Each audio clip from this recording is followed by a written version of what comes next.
directoare Voisi de la Școala Populară de Artă, care nu este pentru prima dată la noi în oraș, cred că e a 4-a sau a 5-a oară.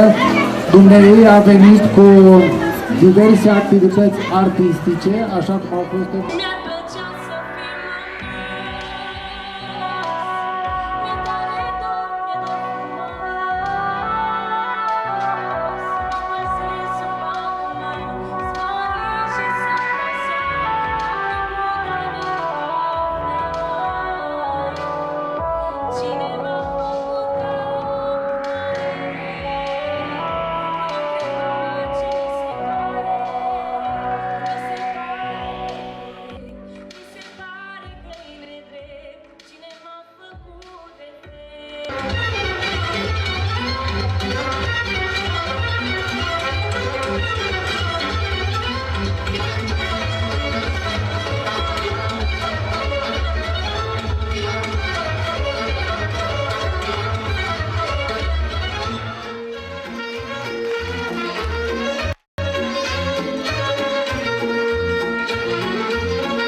Ne cunoaștem de multă vreme, suntem ca într-o familie, prieteni, și v-am admirat totdeauna munca pe care o depuneți atât cu elevii cât și cu cei mai mari, că domnul Marie e specialist, văd generațiile mai mari. Sunt cumva foarte bine ancorați în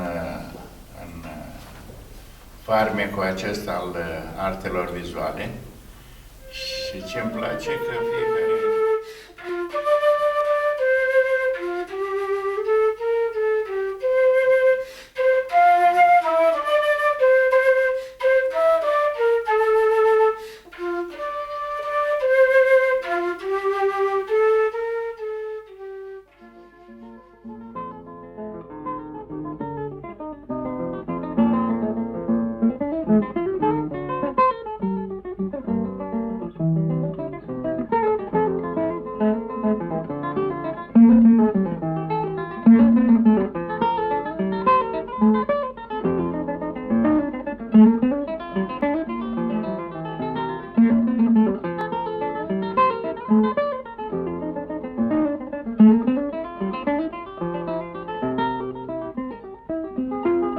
Invităm pe sora domnului profesor Geo Vădva, Carmen Dima, în amintirea fratului ei, o diplomă de excelență, și să dea Dumnezeu să primești și tu diplome de excelență. Și felicitări pentru lucrările care le faci la noi. Deci este o artistă de felicitări.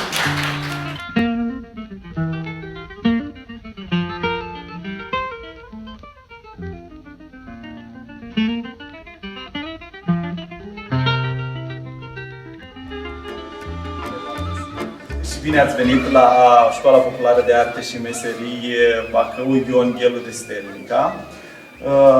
Mă numesc Lungu Marian și sunt referent în cadrul Școlii Populare. Iar astăzi vă voi prezenta și iniția puțin în tainele costumului popular, tradițional și național românesc.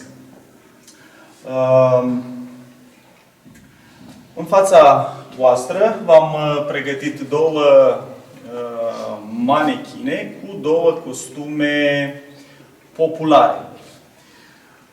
Aș vrea să vă explic acum ce se înțelege prin costum popular.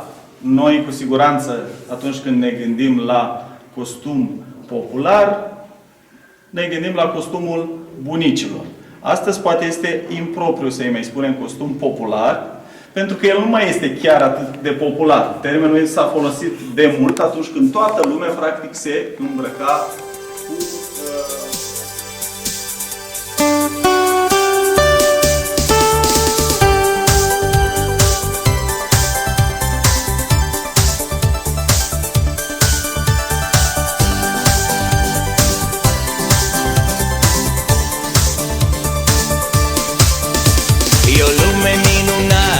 în care veți găsi numai copii, o lume cu mult soare și mii de jucării pentru copii. Bună ziua, doamnelor și domnilor!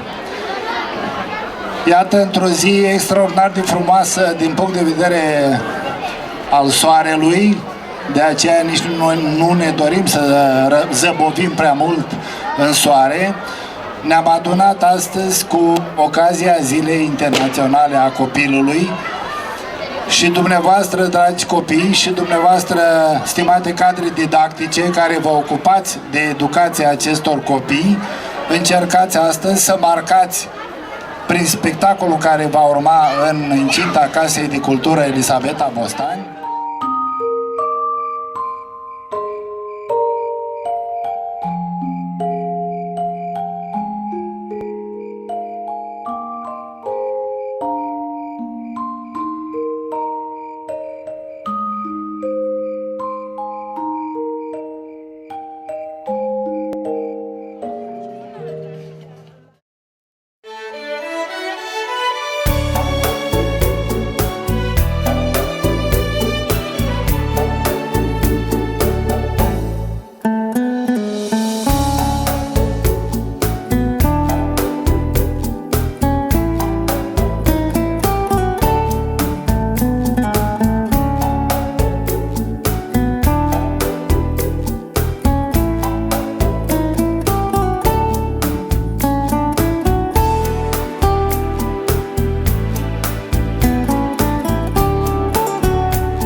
dedicat Zilei Internaționale a Femeii.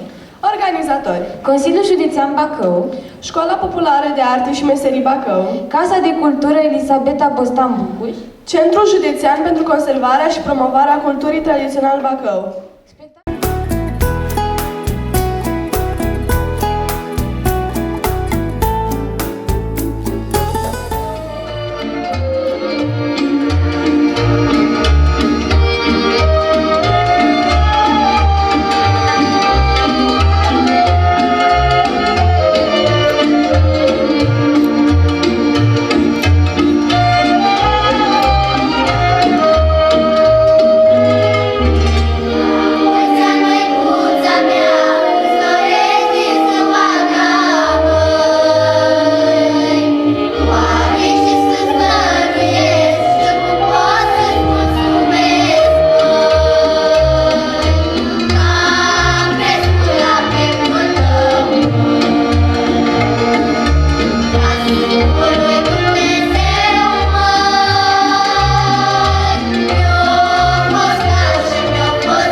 Noi suntem ansamblu folcloric Mugurașii din Comuna Agăș, județul Bacău, coordonator Rață Ecaterina, instructor Robert Costrovanu și eu sunt Roberta Rață, studentă la Academia de Muzică, Teatru și Arte Plastice din Chișinău.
Vreau să vă zic că am mari emoții și vreau să mă ajutați. Să fiți și dumneavoastră.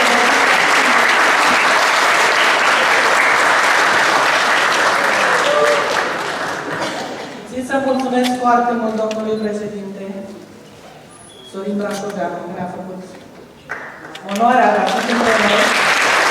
Vă mulțumim o plachetă și o diplomă de excelență.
Când lângă mine tu